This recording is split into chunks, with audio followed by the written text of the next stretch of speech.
Bom dia, senhores parlamentares, bom dia que nos acompanham aqui pela Rádio Alesc e também pela TV Legislativa, todos que nos acompanham aqui junto a este auditório, sejam todos bem-vindos à reunião da Comissão de Constituição e Justiça. Senhores parlamentares, foi distribuído ao gabinete de Vossas Excelências a ata da 8ª reunião ordinária da Comissão de Constituição e Justiça da 4ª sessão legislativa da 18ª legislatura. Por entender que todos tiveram a oportunidade de fazer a leitura e a avaliação da mesma, coloco-a em discussão. Não havendo quem queira discutir, coloco em votação. Parlamentares favoráveis permaneçam como estão.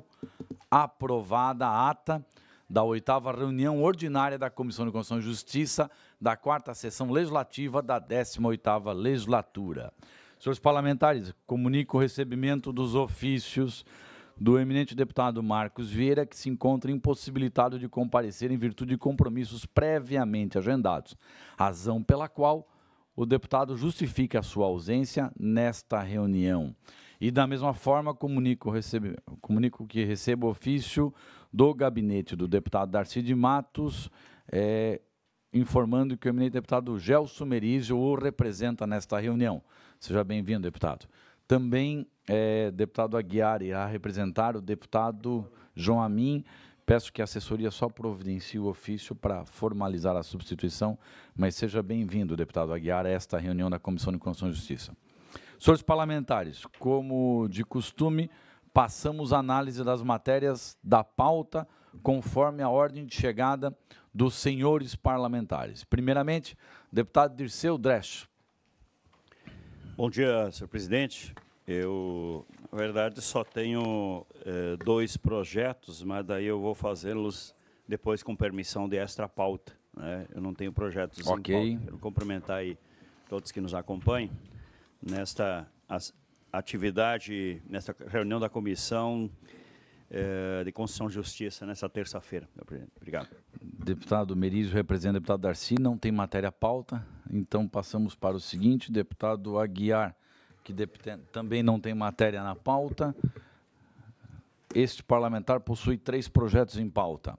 Senhores parlamentares, primeiramente, parecer ao projeto de lei 250.6/2017, projeto do deputado Silvio Dreve, que declara integrante do patrimônio histórico, artístico e cultural do Estado de Santa Catarina a Casa da Agronômica, residência oficial do governador do Estado de Santa Catarina, localizado no município de Florianópolis. Apresento a Vossas Excelências um parecer pela aprovação ao projeto de lei 250.6/2017, na forma de emenda substitutiva global, que apenas corrige a técnica legislativa. Em discussão. O senhor tem emenda? Só para fazer a correção da técnica legislativa, deputado, nada mais. Nós temos aqui uma discussão, junto inclusive com a deputada Luciane Carminati, nesse tipo de projeto que trata da questão cultural e tal do Estado. Eu só pediria vista uma semana para a gente dar vista em gabinete ao deputado Dirceu. Também trago a Vossas Excelências parecer ao projeto de lei 4.5/2018, que dispõe acerca da obrigatoriedade das construtoras disponibilizarem ao consumidor adquirente amplo acesso a informações sobre empreendimentos imobiliários executados. Autoria, deputado Roberto Salum, e o parecer deste parlamentar, senhores, é pela aprovação da matéria nos termos de uma emenda substitutiva global, que coloca os seguintes itens como sendo os obrigatórios de apresentação. A localização e a data do início da construção de todos os empreendimentos executados ou em execução, o estágio em andamento da obra e a previsão da data de entrega dos empreendimentos em execução, a data de entrega dos empreendimentos já executados e o tempo e a motivação do atraso na entrega de cada empreendimento, caso isto haja ocorrido. Esta é a emenda ao projeto do deputado Roberto Salum e o parecer, então, é pela aprovação com a emenda. Em discussão, em votação. Favoráveis, pelo menos como estão, aprovado por unanimidade. Também apresento a Vossas Excelências, relativo ao projeto de lei do deputado Dirceu Dresch, deputado. Vossa Excelência apresentou um PL 83.9/2018, PL este que institui o Sistema Estadual de Compensação de Energia Elétrica para as microgeradoras microgeradoras e mini geradoras domésticas de energia elétrica alternativa.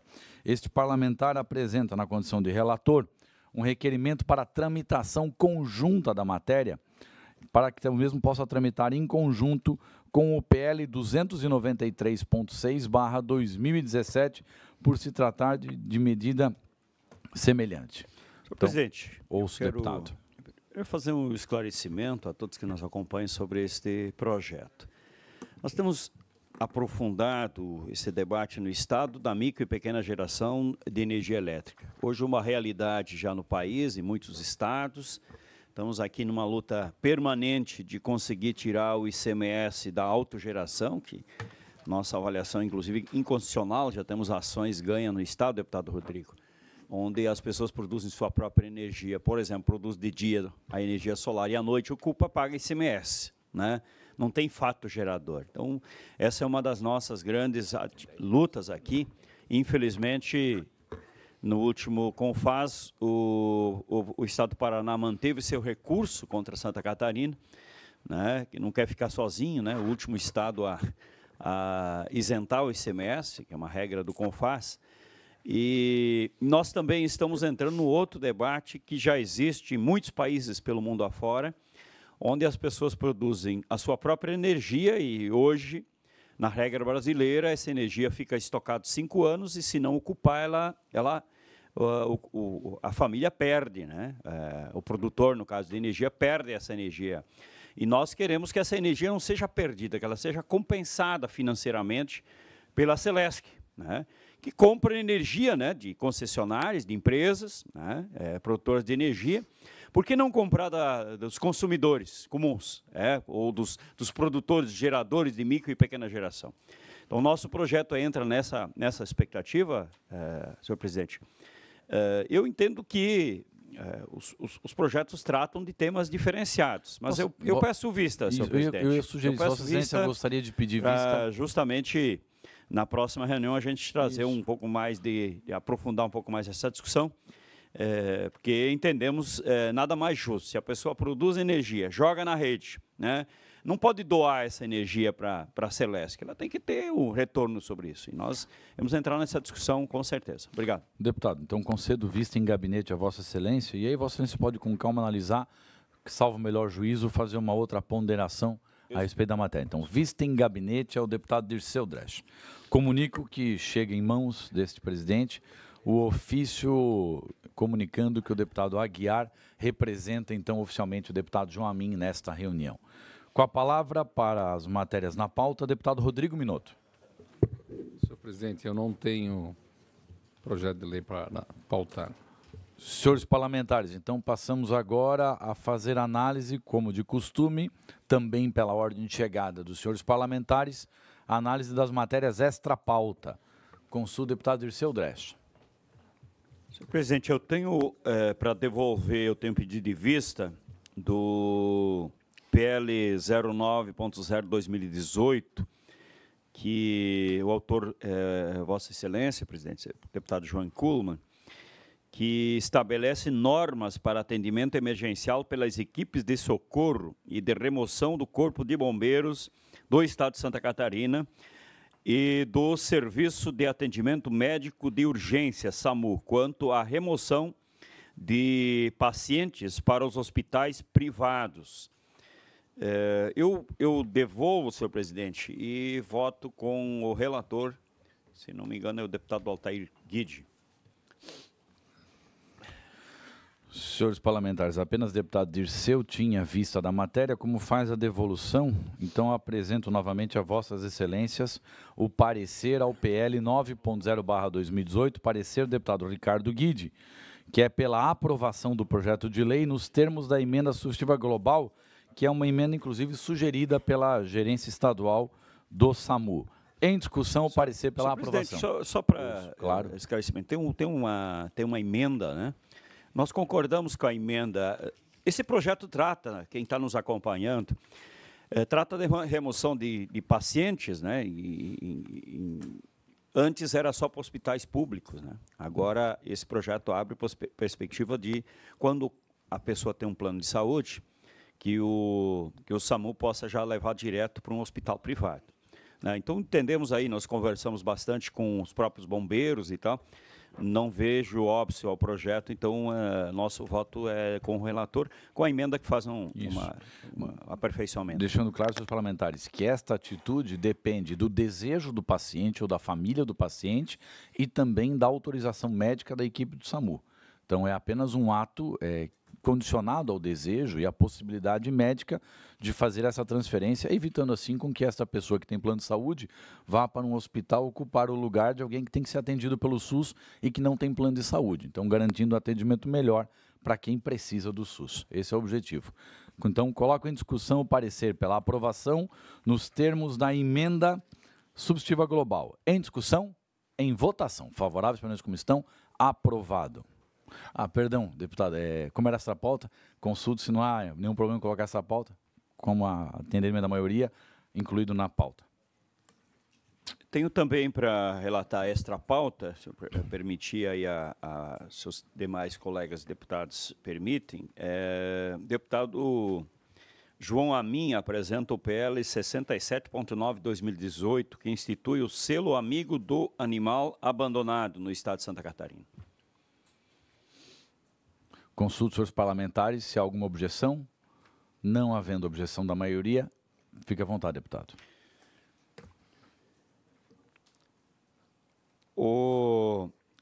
Eu vou só aqui apresentar parte do meu relatório quanto aos aspectos de constitucionalidade, legalidade, juridicidade e regimentalidade. Não vemos nenhum obstáculo à tramitação da proposição legislativa. Por oportuno, anoto que a matéria de igual natureza já tramitou nesta casa, qual seja o projeto de lei 61.3/2016, tendo sido aqui aprovado, sancionado pelo governador do estado, transformado na lei 17.154, de 24 de maio de 2017, que institui o selo Empresa Solidária com a vida no estado de Santa Catarina. Ante o exposto, no âmbito deste colegiado, com base no artigo 142, inciso 1º do regimento interno deste poder, voto pela aprovação do projeto de lei em tela nesse momento. Obrigado. Senhores parlamentares, parecer ao projeto de lei 67.9/2018, que institui o selo amigo do animal abandonado no estado de Santa Catarina. Deputado Dirceu, apresenta o parecer pela aprovação da matéria. Em discussão, em votação. Favoráveis, permaneçam como estão, aprovado por unanimidade. Era essas, deputado? Consulta o deputado Merizio, tem matéria extra pauta? Não. Deputado Antônio Aguiar? Também não. Este parlamentar, então, apresenta duas matérias extra pauta. Consulto Vossas Excelências para inclusão como extra pauta o PLC 37.9/2017.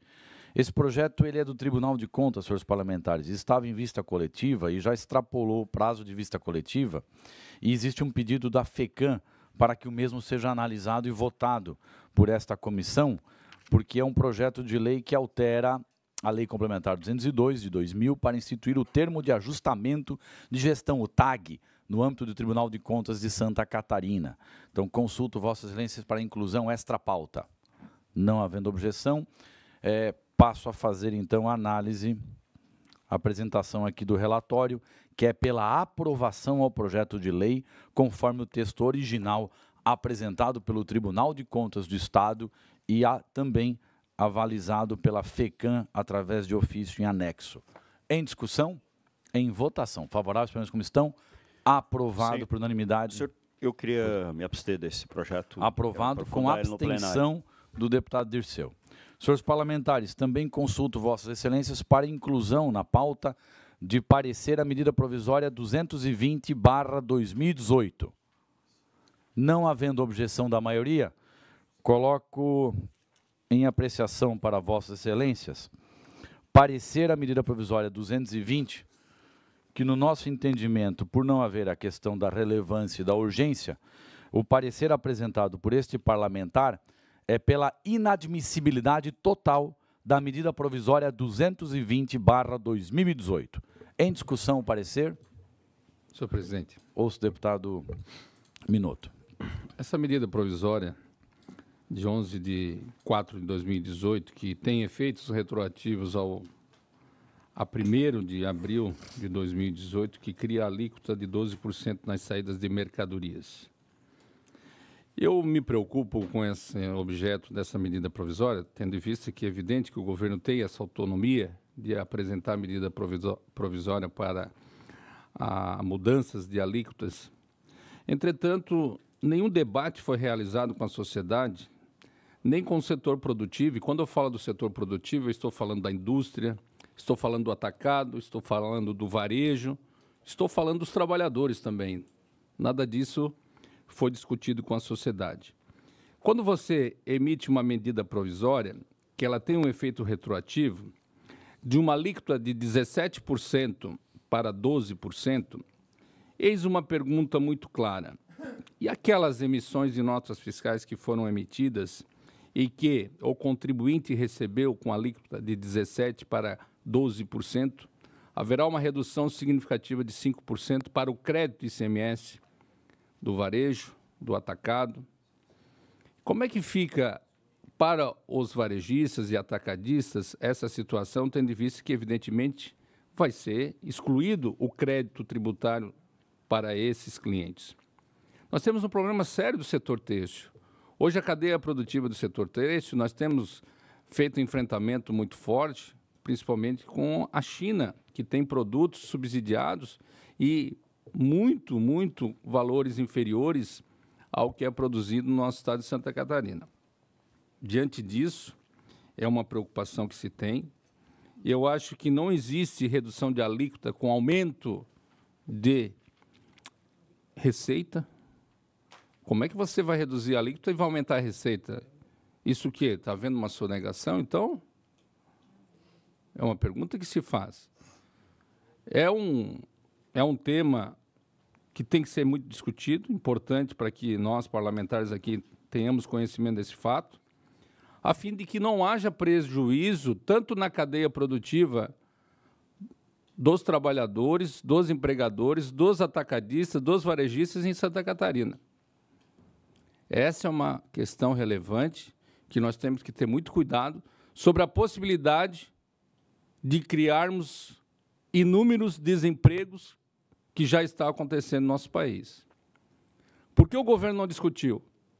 Por que o governo não discute com o setor produtivo? E quando eu falo setor produtivo, eu também estou falando, deputado Dirceu, dos trabalhadores que têm interesse em discutir isso. O nosso objetivo é criar emprego, criar renda, criar serviço. E não dessa forma. Um governo que tem aí 8 meses quer discutir a alíquota no nosso estado, vamos discutir um plano para 4 anos de governo. Isso é algo que nos deixa preocupados.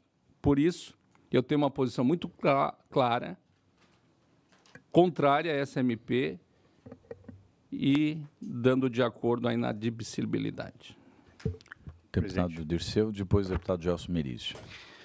Olha, eu tenho debatido muito esse tema da renúncia fiscal, das isenções fiscais, onde é que esse dinheiro vai parar, se ele de fato gera emprego, se ele gera concentração de renda, de capital, porque alguns têm, outros não têm.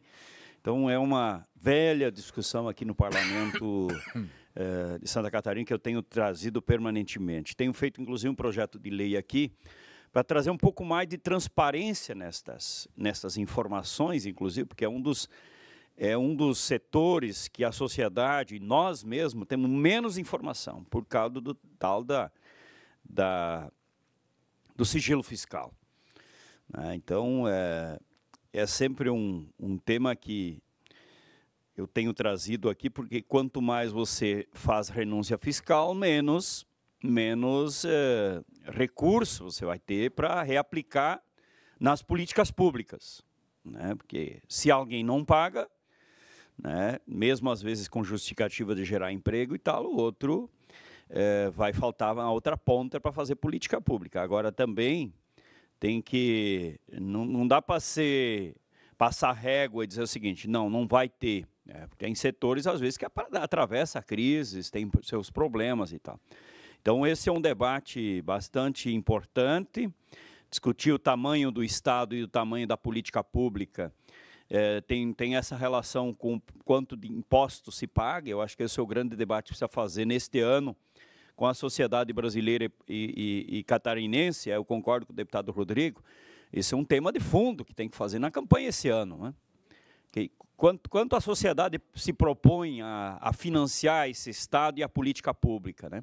Qual é o tamanho da nossa carga tributária no Estado e na União, né? Que, de fato, a sociedade acha importante financiar. Bom, financia, mas também quer o retorno à política pública. Quer isso em educação, quer isso em saúde, quer isso em infraestrutura, né? Em segurança. Quer dizer, essa é a grande discussão.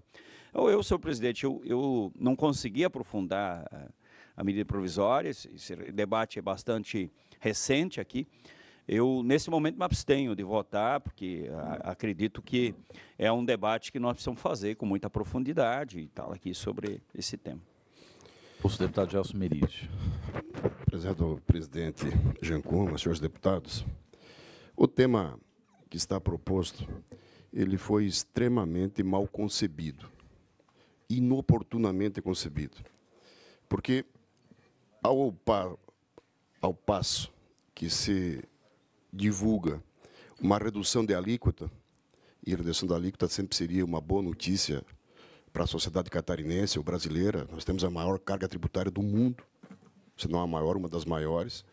Ela traz embutido, na verdade, um aumento da base de arrecadação do Estado. Olha, que nós ultrapassamos a crise de 2015, 2016, 2017, sem termos aumentado a receita tributária com alterações na legislação fiscal.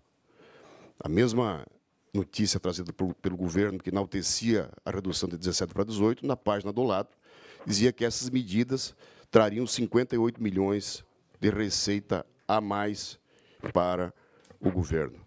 Então, é evidente que se trata de uma medida para arrecadar mais, fazendo com que estes 58 milhões saiam do bolso do catarinense. Quem vai pagar esse imposto a mais não é nenhum consumidor de fora do Estado, é o consumidor catarinense que já está pagando, e por isso a urgência em se dirimir esse tema, se levá-lo a plenário e decidir. Porque a medida provisória tem efeitos, neste caso, retroativos, o que é ainda pior. Imagine uma empresa fazer planejamento tributário, e especialmente no setor têxtil de Blumenau, e para quem dá uma sucinta explicação, o que ocorre no setor têxtil? São Paulo, que é um grande produtor, além de ter um grande mercado, a tributação alíquota do setor têxtil é 0. Em Santa Catarina, a alíquota é 3%. Baixo, mas 3% superior a São Paulo.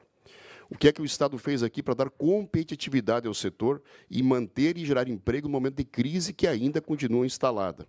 Ele permitiu que aos atacadistas e aos distribuidores de grande porte no Estado se fizesse o destaque de 17% e mantivesse o crédito para as empresas dos 5% remanescente. Na prática, o que vai acontecer? E já está, com a medida provisória em vigor, está acontecendo. Um cancelamento generalizado de pedidos por parte destas empresas que vão ter um acréscimo de 5% no seu custo. Que a empresa têxtil ou dá o desconto ou perde o cliente que vai comprar fora do Estado. É isso, na prática, que já está acontecendo. Qual é o passo seguinte? Gerar uma avalanche de desemprego no setor têxtil, especialmente na região do Blumenau. Afora isso, vamos ser claro, se essa medida fosse necessária, ela teria que ser feita com um projeto de lei. Para ter tempo para se debater com o sindicato dos empregados do setor têxtil, com a Federação das Indústrias, com a Federação do Comércio, com a Federação dos Têxteis. É um processo que mexe na base tributária e de um planejamento tributário. Vamos lá, a indústria têxtil de Blumenau, ela já comercializou a coleção de verão. Ela já tem um preço firmado com os seus compradores para dezembro, janeiro, fevereiro e março do ano que vem. Agora, por medida provisória, se altera a alíquota e se diz que vai ter um custo de 5% a mais. De onde é que sai esse custo para uma commodity que é o setor de fiação? É impossível ser tratado dessa forma. Por isso, sinceramente, se houvesse um problema fiscal que estivesse causando desemprego, precisasse de um incentivo em determinado setor, caberia medida provisória. Agora, em algo que não era reclamado por nenhum segmento, e o governo, por iniciativa própria, com perfil e com finalidade arrecadatória o faz, qual é a relevância e a urgência que não pode ser tratado por um projeto de lei? E a medida provisória é muito clara, ela só cabe na sua admissibilidade quando se tratar de matéria urgente e relevante. Ora, se não existia um clamor dos segmentos, se nós temos uma arrecadação que esse ano está 11% superior ao ano passado, então, não vamos dizer que não tem um problema financeiro do Estado, não se trata de discutir finanças do Estado, se trata em dizer que o nosso Estado está arrecadando em 2018 11% a mais do que o mesmo período do ano passado. Então, não há problema de arrecadação. Se não há urgência. Então, trata da matéria com transparência, com projeto de lei, defendendo cada um dos temas e permitindo que a sociedade se manifeste. Agora, por medida provisória, com efeito retroativo, interferindo de uma forma brutal no planejamento tributário das empresas, gerando um conflito, porque sempre quando há um beneficiado, há um prejudicado. Se alguém vai ter benefício com a redução da alíquota, que é muito pequeno o número de beneficiados, há um número muito maior de prejudicados, até porque do bolso do catarinense, não importa em que parte da cadeia, se é no atacado, se é na indústria, se é no varejo, vai sair 58 milhões do bolso dos catarinenses, previsão do próprio governo quando anunciou a medida. Então, num momento de retomada da economia, se isso fosse feito em 2015, 2016, quando nós tivemos uma queda de 8% no PIB, para não atrasar a folha, para não comprometer a saúde, para não comprometer a segurança pública, nós teríamos uma justificativa. Agora, quando há uma retomada da economia, um crescimento real superior à inflação, na ordem de 9%, não tem inflação de 2%, um crescimento de receita tributária de 11%, e nós alteramos por medida provisória, eu acho extremamente equivocado, e por isso entendo que ela deve ser aprovada a inadmissibilidade na comissão e levada a plenário para que a maioria da casa vote. Se a maioria entender que deve prevalecer assim, se respeita a maioria. Agora, o que não se pode é que uma medida provisória em curso, mexendo em planejamento tributário, mexendo em milhares de empregos, mexendo em milhões de pedidos sendo cancelados dia a dia, porque a cada dia que passa é um pedido cancelado, que não volta mais. Cancelou aqui, compra em São Paulo. E aqueles empregos que vão fazer a mercadoria em Blumenau, em Jaraguá do Sul, em Indaial, em Gaspar, como é que fica? Faz uma medida provisória para compensar? Não faz. Então, a urgência, a relevância, e sim dirimir a matéria e votá-la. Por isso, eu voto a favor do relatório, que vota pela inadmissibilidade da medida provisória. Senhores parlamentares, só para os Vossas Excelências terem uma noção, nesta semana que se passou, a empresa do Dalina já anunciou a demissão de 200 funcionários no município de Luiz Alves. E existem outras empresas também com esta mesma preocupação. E entendendo, conforme colocado por Vossas Excelências, este parecer aqui apresenta justamente a intenção de que a medida provisória não apresenta a relevância e a urgência colocado conforme explicado aqui pelo secretário da Fazenda, mas nós não concordamos com esse posicionamento. Por isso, então, apresentamos o voto pela inadmissibilidade total da medida provisória. Em discussão, em votação. Favoráveis ao parecer, permaneçam como estão. Aprovado com abstenção do deputado Dirceu Dresch. Consulto o deputado Rodrigo Minotto se tem matéria extra-pauta. Não havendo mais matérias a tratar, então, senhores parlamentares, dou por encerrada a presente reunião ordinária da Comissão de Constituição e Justiça.